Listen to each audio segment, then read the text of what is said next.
Emotional intelligent. Sino mas matalino? Ikaw o si emotional intelligent?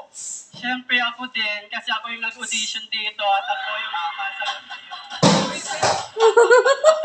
Sino mas may apat? Ikaw o si emotional intelligent? Siyempre ako, kasi ako nga ito, nagsasalita, tumatalak-talak ngayon, and I thank you. Maganda. Si princess o si emotional intelligent? Siyempre ako din. Kasi, Si princess.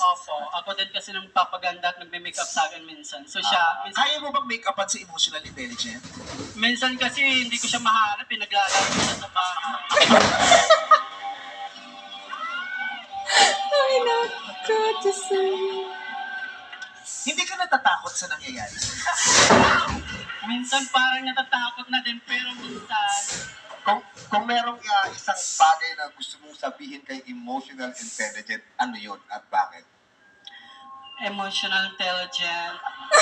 Lagi ka lang maging masaya sa buhay. Okay. At enjoyin ang buhay.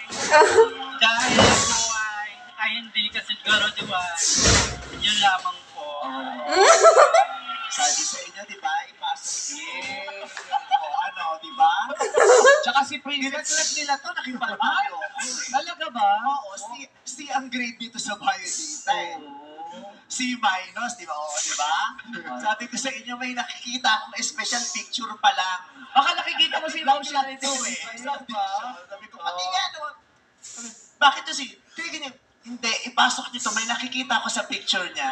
Tama na, pakinabangan natin. Hindi siya, pero hindi siya mananalo ngayon.